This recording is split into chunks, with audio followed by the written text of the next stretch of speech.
Hello everyone. वो mic नहीं लगाया था और बोलना शुरू कर दिया था, सॉरी उसके लिए। तो हम लोगों ने पढ़ लिया था इलेक्ट्रॉन, प्रोटॉन और न्यूट्रॉन के बारे में हम लोगों ने पढ़ लिया था पीछे।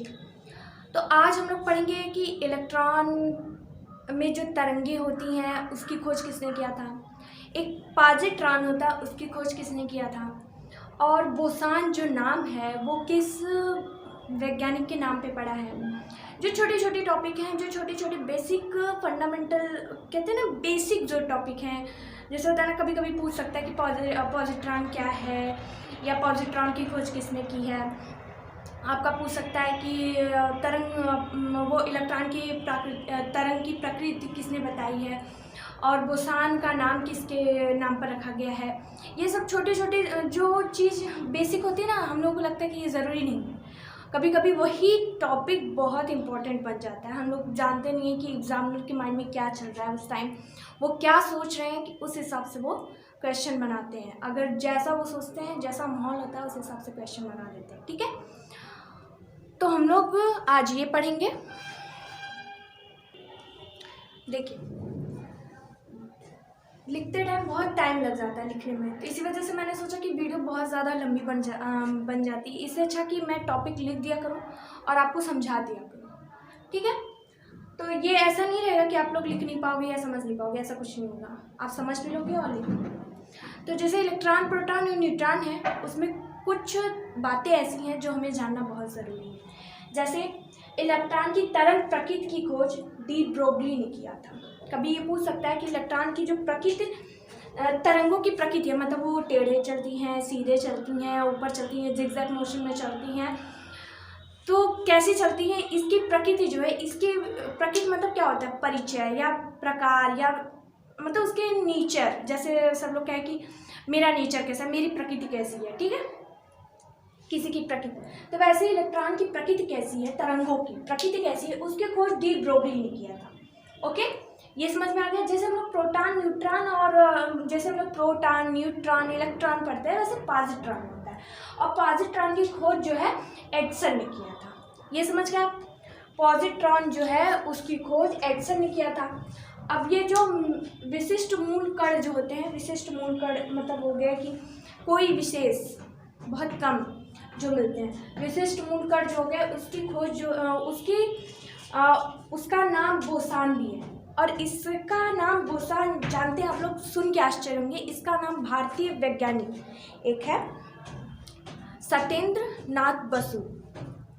सत्येंद्र नाथ बसु के नाम पर इस विशिष्ट मूल कण को बोसान कहा गया। क्यों किसी साइंटिस्ट के नाम पर किसी पदार्थ या जो खोज का नाम क्यों रखते हैं? क्योंकि हम उन्हें याद कर सकें, हम उन्हें जान सके कि अच्छा इसी साइंटिस्ट ने खोजा है। ठीक है, इस वजह से ऐसा नाम दिया जाता है उनको।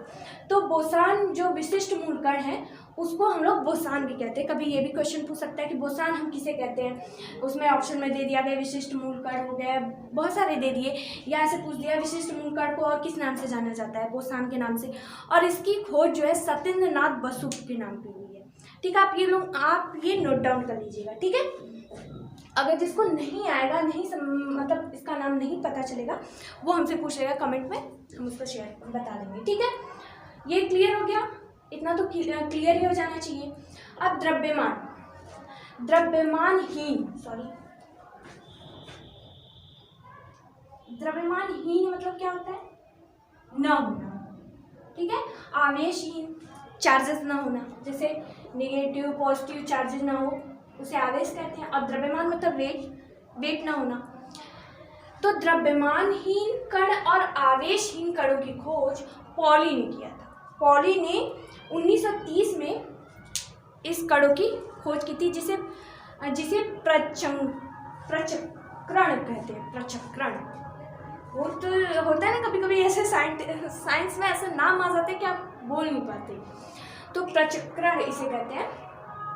द्रव्यमानहीन जैसे हो गया कि जीरो, इस पे वेट किसी का जीरो हो, पता ही ना हो। ठीक है, द्रव्यमान ही ना हो, उसका पता नहीं हो, ये बात नहीं है, द्रव्यमान ही उसका मालूम ना हो, उसमें द्रव्यमान ही ना हो। और दूसरा हो जाएगा आवेशहीन, मैंने बताया जैसे पॉजिटिव चार्ज ना हो, निगेटिव चार्ज ना हो, इसको आवेश कहते हैं। इस पे चार्जेस जो होते हैं उसे आवेश कहते हैं। जैसे A+1 -1, ठीक है, ये चार्जेस ना हो, ऐसे जो कण होते हैं उनकी खोज पॉली ने किया था 1930 में, जिसे प्रचक्रण कहते हैं। ये समझ में आ गया आप लोगों को? प्रचक्रण हो सकता है ना, द्रव्यमानहीन और आवेशहीन कणों को क्या कहते हैं, तो प्रचक्रण कहते हैं। या आप पूछ सकता है कि खोज किसने की थी, पॉली, ठीक है, ये समझ में आ गया। अब जो परमाणु मॉडल है, परमाणु नाभिकीय मॉडल जो है, इसकी मतलब स्टार्टिंग जो है सर जे टॉमसन ने किया था, स्टार्ट किया था। उन्होंने सोने की जो प्लेटें हैं, मैंने बताया था पीतल की और चांदी की और सोने की प्लेट जो थी, उसे ले लिया था, उस पर अल्फा कणों की बमबारी करवा दी थी उन्होंने, ठीक है। मैं यहाँ साइड में हूँ, अगर जिसे लिखना हो वो लिख सकता है। अल्फा कणों की बमबारी करवा दी थी उन्होंने, ठीक है। और इसमें उनकी मदद कौन किया था, हेंसी गीगर और अर्नेस्ट मार्डर्स ने उनकी मदद की थी ये काम करने में। और जब उन्होंने परमाणु पर ये डाला तो उनको पता चला कोई किरणें जो होती हैं वो सीधे जाती हैं, कोई किरणें जो होती हैं वो विचलित हो जाती है अपने रास्ते से। ऐसे ही परमाणु नाभिकीय मॉडल का प्राप्ति हुआ हमें, ठीक है, ये समझ में आ गया। लेकिन ज़्यादातर हमें हेंस गीगर और अर्नेस्ट मार्सडेन के बारे में ही पूछा जाता है कि इन्होंने किसकी खोज की थी। तो इन्होंने परमाणु मॉडल की खोज की थी, ठीक है, परमाणु नाभिकीय मॉडल की खोज की थी। रदरफोर्ड का परमाणु मॉडल, रदरफोर्ड का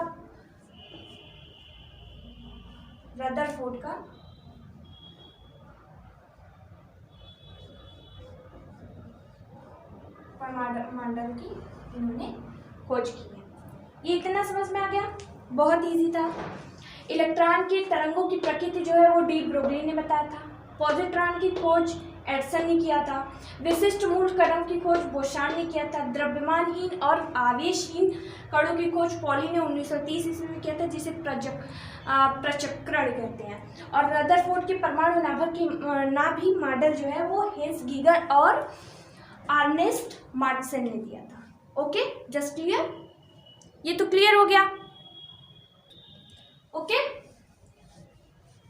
तो अब हम लोग पढ़ेंगे, जैसे परमाणु अगर हम पढ़ रहे हैं तो परमाणु भार के बारे में पढ़ेंगे, परमाणु द्रव्यमान के बारे में पढ़ेंगे, ये क्या होते हैं, किसे कहते हैं, ठीक है, ये सारी टॉपिक, ठीक। अब देखिए तुल्यांकी भार, मैंने बोला आपको कि परमाणु भार के बारे में पढ़ेंगे हम लोग, द्रव्यमान के बारे में पढ़ेंगे, परमाणु द्रव्यमान, इन सब में आएगा तुल्यांकी भार। तो आप पूछोगे कि मैम पहले बताया नहीं आपने, फिर ये, तो इसी वजह से पहले मैं बता देती हूँ तुल्यांकी भार क्या होता है।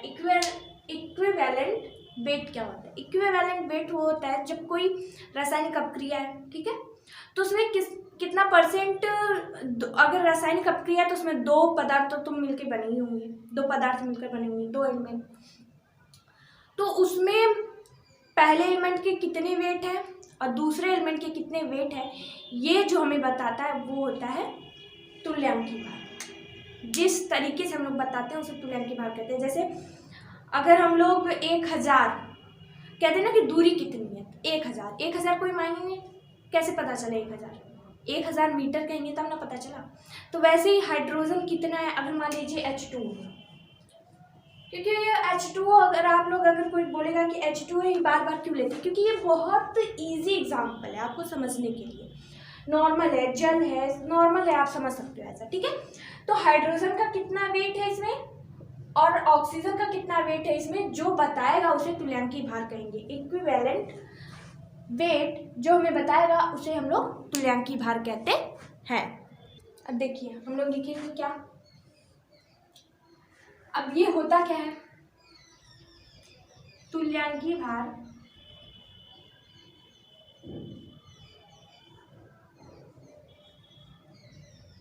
किसी पदार्थ के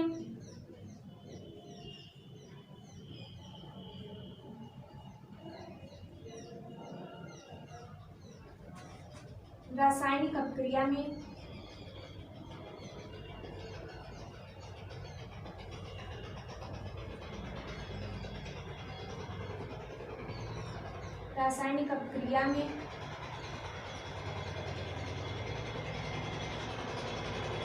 भाग लेने की मात्रा, भाग इसमें ये नहीं हो गया डिवाइड, भाग मतलब कितनी मात्रा में मिलते हैं, जुड़ते हैं, भाग लेने की मात्रा को, ठीक है, हम लोग क्या कहेंगे, तुल्यांकी भार। Okay, just clear. तुल्यांकी भार किसे कहते हैं? तुल्यांकी भार किसी पदार्थ की रासायनिक अपक्रिया में भाग लेने वाले पदार्थों की मात्रा को जो बताता है उसे हम लोग तुल्यांकी भार कहते हैं। फॉर एग्जाम्पल के लिए लेंगे हम लोग H2O, ठीक है, H2O ले लेंगे हम लोग। इतना जस्ट क्लियर है? देख लीजिए सब लोग। अब देखिए, हाइड्रोजन का वो टेबल हम लोग पढ़ेंगे 1 और ऑक्सीजन को 6, 8 होता है, कार्बन का 6 होता है, ठीक है, ये हो गया। और आप लोगों ने ये सुना है कि नहीं, हमेशा जो लेते हैं हम लोग उसका दुगुना कर देते हैं या 1.5 गुना होता है वो। तो 2 हाइड्रोजन है, ठीक है, 2 हाइड्रोजन है, इसका 1.5 गुना लेंगे हम लोग तो 3 हो जाएगा। इसमें 2 का मल्टीप्लाई भी करेंगे, ठीक है। अब देखिए, कभी कभी हाइड्रोजन जो होता है ले लिए, ठीक है,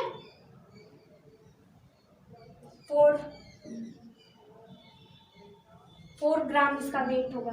4 ग्राम हम लोग हाइड्रोजन लेते हैं और 8 दूनी 16 और 16 हम लोग ऑक्सीजन, मतलब 4 ग्राम अगर हम लोग हाइड्रोजन लें और 16 ग्राम हम लोग अगर ऑक्सीजन लें, उनको मिलाएं तब वो जाके जल बनते हैं, ठीक है। और यही बताने की क्रिया है, ये जो हम लोगों ने बताया 8, 4 और 16, इसी को हम लोग क्या कहेंगे, तुल्यांकी भार कहेंगे, ठीक है। ये क्लियर हो गया? आप लोग एक बार देख लीजिए, क्लियर हो गया ना? तुल्यांकी भार किसी पदार्थ के रासायनिक अपक्रिया में भाग लेने वाले मात्रा को ही तुल्यांकी भार कहते हैं। एग्जाम्पल के रूप में हो गया हमारा, ठीक है। अब देखिए, बहुत लोगों को नहीं समझ में आया होगा। अब देखिए, जो छोटे क्लास के या जो पढ़ चुके होंगे या जो आर्ट साइंस के होंगे, जो तैयारी कर रहे हैं, या साइंस साइड वाले बच्चे जो होंगे उनको थोड़ा समझ में आएगा, बाकी जो नहीं होंगे उनको थोड़ा टफ लगेगा, बाकी ठीक हो जाएगा। देखिए एग्जाम्पल ले लेते हैं, तोड़ के कर दीजिए। H2O हो गया, तोड़िए, H2 प्लस O, 2 यहाँ ये है,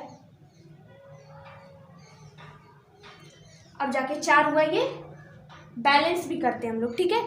आगे चल के ये सब आपको पढ़ना है, ये सब आपको पढ़ना है। 2H2 ले लेते हैं, ये सब आपको जाके पढ़ना है।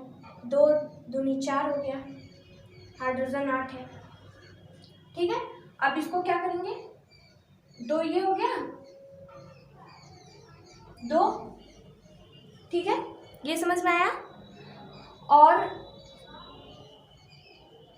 हाइड्रोजन 2 तो इसका ये हो गया मल्टीप्लाई जो इसमें किया गया है, और 2 हाइड्रोजन हो गया, ठीक है, और 1 इसका अणुभार हो गया, अणुभार जैसे ये, अब इसका ये जो है 8 अणुभार होता है, ठीक है। अब यहाँ पे देखेंगे, अब क्या होगा, आप भी कुछ सोचिए।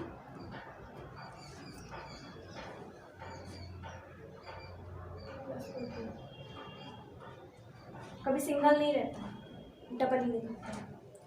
प्लस हाइड्रोजन होता है, hydrogen, helium, lithium, beryllium, boron, carbon, nitrogen और ऑक्सीजन, ठीक है। ऑक्सीजन हो गया, कितने पे आया, 8 पे, 8 और 2 कितना होगा, 16, और ये 4, ये 16, 20। जो H2O होगा उसका भार कितना होगा, 20 ग्राम। समझ में आएगी कैसे निकालेंगे?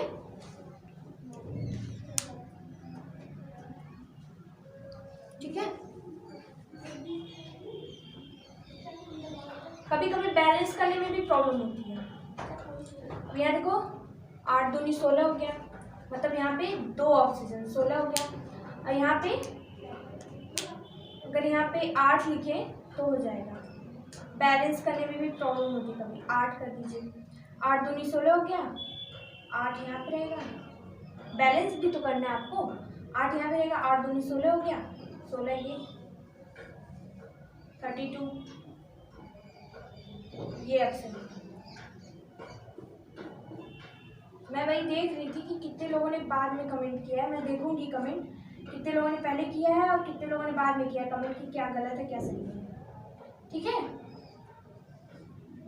क्योंकि मैं जैसे करती चली गई वैसे तुरंत अगर जहाँ गलत लगे वहाँ आप जब वीडियो देखिएगा तो वहाँ तुरंत कमेंट करिएगा ना। मैं भी कमेंट देखूंगी कि किस होता है ना कि इस टाइम कमेंट किया है किसी ने, मैं भी देखूंगी किस टाइम किसने कमेंट किया है। बैलेंस करना चाहिए, हमेशा बैलेंस होना चाहिए। जैसे देखिए यहाँ पे H2 हम कर सकते थे, लेकिन यहाँ पे 4 हाइड्रोजन हो जाता और ऑक्सीजन कितना होता 8 16 हो जाता। 8 दूनी 16 गुना लेते हैं हमेशा। तो जब इसको भी तो ये बराबर भी तो होना चाहिए, बैलेंस भी तो होना चाहिए। तो 8 H2O 8 H2O प्लस O2 रखेंगे तब बैलेंस होगा। 8 दूनी 16 हो गया ना, बैलेंस हुआ ना 32। तो जल का भार कितना होता है 32 ग्राम। ये समझ में आ गया सबको। और ये तो आपको टेबल अभी आगे जाके पढ़ना पड़ेगा, ठीक है। इसे पीरियाडिक टेबल कहते हैं और छोटा टेबल ये मिलता भी है। आप चाहे तो लर्न भी कर सकते हैं, इसके बारे में ले सकते हैं, इसको खरीद सकते हैं मार्केट से, ठीक है। पढ़ भी सकते हैं इसके बारे में आप।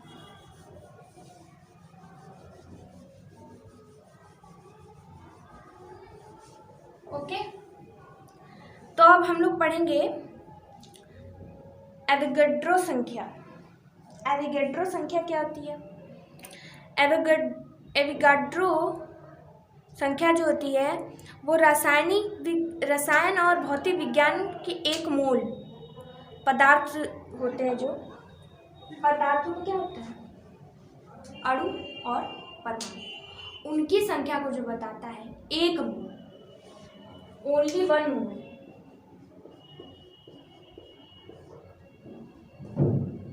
ओनली 1 मोल पदार्थ, अगर आप 1 मोल जल ले रहे हैं उसी में आप अणु और परमाणु के बारे में बताएंगे, उसी को हम लोग एवोगैड्रो संख्या कहेंगे, एवोगैड्रो नंबर कहेंगे, ठीक है, जिसके बारे में आप बताएंगे हमें।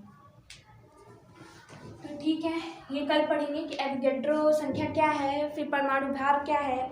आज तो वही सॉल्व करने में चला गया टाइम, लेकिन किसी ने कमेंट करके मुझे ज़रूर बताया कि किसको ये पता था कि ये गलत है, मैं गलत कर रही हूँ और बाद में मैंने सही किया, ज़रूर बताएं। और थैंक यू, सपोर्ट कर रहे हो आप लोग, बहुत अच्छा लग रहा है पढ़ाने में। और 2 दिन वीडियो नहीं बन पाई क्योंकि मेरी थोड़ी तबीयत ख़राब थी, इसके लिए सॉरी और थैंक यू। थोड़ा काम था, थोड़ी तबीयत ख़राब थी और थोड़ा काम था, झूठ नहीं बोलूँगी, थोड़ा काम भी था और थोड़ी तबीयत भी ख़राब थी। इसी वजह से बैलेंस नहीं हो पा रहा था कि कैसे पढ़ाएं आगे, इसी वजह से नहीं पढ़ा रही थी। बाकी आप पढ़ते रहिए और मैंने बोला पीरियाडिक टेबल आप ले लीजिए, बहुत हेल्पफुल होगा आपके लिए। और पढ़ते रहिए, रिवीजन करते रहिए। और अब तो एनटीपीसी का भी एग्ज़ाम आ रहा है ना पास में, अभी नेट का था तो फिर एनटीपीसी का एग्ज़ाम का भी तैयारी करते रहिए आप लोग। और बहुत मेहनत कीजिए क्योंकि आज के ज़माने में नौकरी पाना सरकारी, वो भी गवर्नमेंट जॉब, बहुत मुश्किल हो गया है। कहने के लिए आसान है, जो पा जाते हैं उनके लिए आसान हो जाता है, लेकिन जो विफल होते हैं उनसे पूछिए, वो कमियों को बताएंगे। क्योंकि जो सफल हो जाते हैं वो भूल जाते हैं, लेकिन जो बहुत कम ही लोग रहते हैं जो याद रखते हैं कि हाँ ये प्रॉब्लम हुई थी मुझे, ऐसे मैंने किया था। बट जो विफल होते हैं वही आपको बता सकते हैं कि क्या क्या कमी थी हमारे अंदर। टाइम मैनेज करिए कि कब पढ़ें, क्या करें। अगर जो ग्रेजुएशन कर रहे हैं, जो क्लासेस कर रहे हैं, जो 11th 12th में हैं, जिनका एग्ज़ाम है 12th का या हाई स्कूल में है, जो भी तैयारी कर रहे हों, रेलवे वगैरह, रेलवे की कर रहे हों, या देखिए साइंस जो होता है वो हर फील्ड में वही पूछा जाता है जो आप पढ़ोगे। तो आप 11th 12th 9th 10th जितना भी आप बुक उठा के देखोगे यही टॉपिक रहेगी। और अगर आप रेलवे की चाहे जो भी तैयारी करिए, आप साइंस यही आप पाओगे चाहे जहाँ पे पढ़ो आप। और फिर उसके बाद आप तैयारी करिए और पढ़िए। जो भी बहुत लोग ऐसे हैं जो एसएससी की तैयारी करते होंगे, जो लोग रेलवे की तैयारी करते होंगे, कुछ लोग इसमें से आर्मी की भी तैयारी करते होंगे, तो वो देखें और जानें और समझें और तैयारी करें, टाइम मैनेज करें। 2 घंटे 1 घंटे देंगे आप तो 5-5 मिनट पढ़िए ना, नहीं ज़्यादा पढ़ सकते तो 1 घंटे 5 मिनट, कभी 1 घंटे 10 मिनट, ऐसे बढ़ाएंगे तो टाइम मैनेज हो जाएगा। Thank you. और मुझे बहुत अच्छा लग रहा है पढ़ाते हुए। Thank you.